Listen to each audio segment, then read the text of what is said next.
જય સ્વામિનારાયણ। આપણી YouTube channel Paresh Kachhadiya ઉપર આપ સૌનું ફરીને સ્વાગત કરું છું। અત્યારે આપણે ઊભા છીએ સુરત વરાછા રોડ ઉપર। વરાછા રોડ એટલે સુરતની આર્થિક કરોડરજ્જુ, પાટીદારોનો ગઢ, પ્લેગ અને પૂર જેવી આફતો સામે ઝઝૂમનાર અને જીતનાર, સ્ત્રી ભ્રૂણ હત્યા નિવારણ જેવા અનેક વિક્રમી અવસરોનો સાક્ષી અને સાથે સાથે સૌરાષ્ટ્રવાસીઓની તનતોડ મહેનત, સંઘર્ષ અને સફળતાનું સ્મારક એટલે વરાછા રોડ। ઝઝૂમી લેવું અને જીતી લેવું એ સૌરાષ્ટ્રવાસીઓનો સ્વભાવ છે અને આ સ્વભાવને યોગ થયો સુરતની લોટકી ભેણીનો અને સાથે સાથે સૂર્યપુત્રી તાપી ગંગાનો। યહાં અપના પરાયા કોઈ નહીં હૈ, સબ પે માં ઉપકાર તેરા। અહીં આવીને વસવાટ કરનારાઓ સફળ થયા। સફળ એટલે કેવા? પ્રચંડ સફળતાને પામ્યા। પરંતુ સફળતાની આ સફરમાં તેઓ પોતાના મૂળભૂત સંસ્કારો સાથે ક્યારેય બાંધછોડ કરી નથી। મને યાદ છે સૌ પ્રથમ વખત ઈંડાની લારીની શરૂઆત થઈ ત્યારે એ વખતે હાહાકાર મચી ગયેલો। ત્યારબાદ ધીરે ધીરે દારૂ અને માંસે પણ પગ પેસારો કરેલો, પરંતુ એ વખતના રાજકીય અને સામાજિક અગ્રણીઓના પ્રયાસને લઈ અને એ વસ્તુ નિષ્ફળ ગયેલી। પરંતુ અત્યારે અફસોસની સાથે કહેવું પડે છે કે દારૂ, માંસ, ઈંડા અને ડ્રગ્સ જેવી પ્રવૃત્તિઓએ હવે આ વિસ્તારમાં પગ પેસારો કર્યો છે। પગ પેસારો ઘણો નાનો શબ્દ છે, પરંતુ હવે હું વાત કરીશ કે દારૂ, માંસ, ઈંડા અને ડ્રગ્સ જેવી બદીઓએ આ વિસ્તારમાં હવે મૂળિયા મૂકી દીધા છે। ઈંડા કે માંસ ખાવું એ સંવિધાનિક રીતે ગુનો નથી, અપરાધ નથી, એટલે સત્તાવાર રીતે આપણે કોઈ એને રોકી ન શકીએ।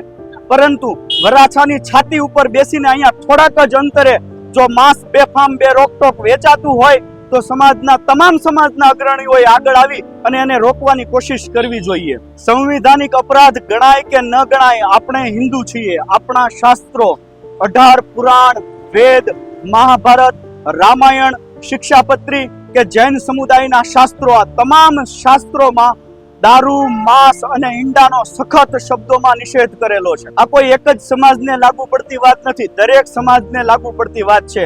જ્યારે વિવાદ થતો હોય, પબ્લિસિટી મળે એમ હોય ત્યારે દરેક સમાજના અગ્રણીઓ દોડીને પોગી જતા હોય છે, પરંતુ આ તો સંસ્કૃતિ બચાવવાની વાત છે, સંસ્કૃતિનું જતન કરવાની વાત છે।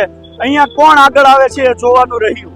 એક વાતની જવાબદારી દરેક જાગૃત નાગરિકના શિરે આવે છે કે જો વેચાય છે તો ક્યાંય ખવાતું પણ હશે। ડિમાન્ડ અને સપ્લાયના નિયમ પ્રમાણે આપણે જો એના ગ્રાહકો હશું ત્યારે જ એ લોકો વેચતા હશે, ત્યારે આપણી સાઈડથી પણ આનો ઉકેલ ગોતવો રહ્યો। હવે રહી વાત દારૂની, ડ્રાય સ્ટેટ ગુજરાતમાં દર વર્ષે કરોડો રૂપિયાનો દારૂ પકડાય છે અને અબજો રૂપિયાનો દારૂ પીવાય છે। અને હવે તો ડિજિટલ ઇન્ડિયાનું ડિજિટલ ગુજરાત, ઘર બેઠા પાર્ટી પ્લોટમાં, ફાર્મ હાઉસમાં કે અન્ય કોઈ પણ જગ્યાએ ફોન ઉપર ઓર્ડર કરો અને દારૂની ડિલિવરી ત્યાં મળી જાય છે। અને કેટલીક વીઆઈપી કલ્ચરમાં તો એવું બને છે કે ભાઈ ઘેર દારૂ લેતો આવે અને સાંજે પતિ પત્ની બંને સાથે બેસીને પેક બનાવે અને પીવે। સૌરાષ્ટ્રમાં પણ કપાહ વીણાતો હોય ત્યાં ફોન કરે, ત્યાં કપાહની ઓળે આવી અને દારૂની ડિલિવરી આપી જાય છે લોકો। ડ્રગ્સ, અત્યારે વરાછાની શોપિંગ કોમ્પ્લેક્સ કે અન્ય કોમર્શિયલ બિલ્ડિંગના ટોયલેટમાંથી આપણને ડ્રગ્સની સિરીઝ મળી આવી હોય એવા સમાચારો આપણને સાંભળવા મળે છે અને જોવા પણ મળે છે।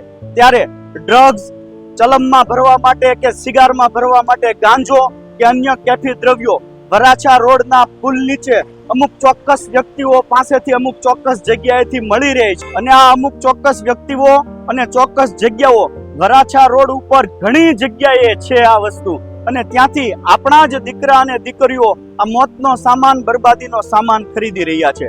થોડા સમય પહેલા એક ફિલ્મ આવ્યું હતું ઉડતા પંજાબ, અને કદાચ એ ઉડતા પંજાબના ડાયરેક્ટરો અત્યારે ઉડતા વરાછા એવું ફિલ્મ બનાવે તો આપણને સૌને આઘાત લાગે એવી વરવી વાસ્તવિકતાઓ આપણા સૌની સામે આવે। કેટલાક યુવાન અને યુવતીઓ ટૂંકા કપડાં પહેરવા, સિગારેટ પીવી, દારૂ કે ગાંજો ફૂંકવો એને મોડર્નાઇઝેશન સમજે છે, અને ક્યાંક અંશે ફિલ્મો પણ આ દિશામાં પોતપોતાનો ભાગ ભજવે છે।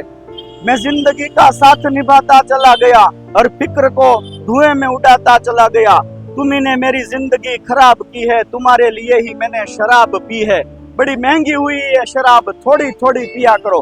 આ શરાબ અને ડ્રગ્સને લગતું કલ્ચર ફિલ્મોમાં સાશવારે બતાવવામાં આવે છે ત્યારે આપણા યુવાન અને યુવતીઓ એના તરફ એટ્રેક્ટ થઈ અને કલ્ચરને સ્વીકારે છે। ઘણા પૈસા પાત્ર લોકો એવું વિચારે છે કે અમે જે સંઘર્ષ કર્યો તે અમારા સંતાનોને ન કરવો પડે માટે એને ઓવર પોકેટ મની આપે છે। ત્યારે આ જ સંતાનો જ્યારે 2 નંબરના રસ્તા તરફ વળે છે ત્યારે દારૂ અને ડ્રગ્સ સિવાય બીજો કોઈ ઉપાય હોતો નથી એમની પાસે।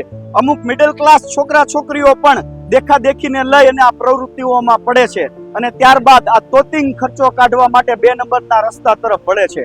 એક બાજુ દારૂ, માંસ અને ડ્રગ્સ જેવી પ્રવૃત્તિઓમાં બેફામ ખર્ચો થઈ રહ્યો છે અને બીજી બાજુ હીરા ઉદ્યોગ અત્યારે કારમી મંદીમાંથી પસાર થઈ રહ્યો છે અને આપણા જ ડાયમંડ વર્કર ભાઈઓ આત્મહત્યાના રસ્તા તરફ આગળ વધી રહ્યા છે. ત્યારે હું એ લોકોને ચોક્કસ કહીશ કે પોતાની જિંદગી ટૂંકાવવી, આત્મહત્યા કરવી એ કોઈ પણ સમસ્યાનો ઉકેલ નથી. તમે થોભી જાજો. આ સમય, આ પરિસ્થિતિ જતી રહેશે. Together we can and we will make a difference. આપણે સૌ સાથે સહિયારો પ્રયાસ કરી અને આ બદીઓનો નાશ કરીશું. આપણે કોઈ પણ પ્રકારની નેગેટિવ એન્ડ તરફ આ વિડીયોને લઈ જતા નથી. આપણે આશાવાદી છીએ. Together we can and we will make a difference. આપણે સૌ કોઈ આગળ ચોક્કસ વધીશું. We shall overcome some days, or deep in my heart I do believe that we shall overcome some days. હું હીરા ઉદ્યોગની પરિસ્થિતિ વિશે આપ સૌની સમક્ષ નવો વિડીયો લઈને રજૂ થઈ શકું એ માટે અત્યારે આપ સૌની અનુમતિ માંગી રહ્યો છું. આપ મારી ચેનલ પરેશ કાછડિયાને સબસ્ક્રાઇબ કરજો, વિડીયોને લાઈક કરજો અને તમારા હેતુ, મિત્ર અને સ્વજનોમાં શેર કરજો. અત્યારે આપ સૌની પાસેથી ફરીને અનુમતિ માંગુ છું. જય હિન્દ, જય ભારત, જય સ્વામિનારાયણ.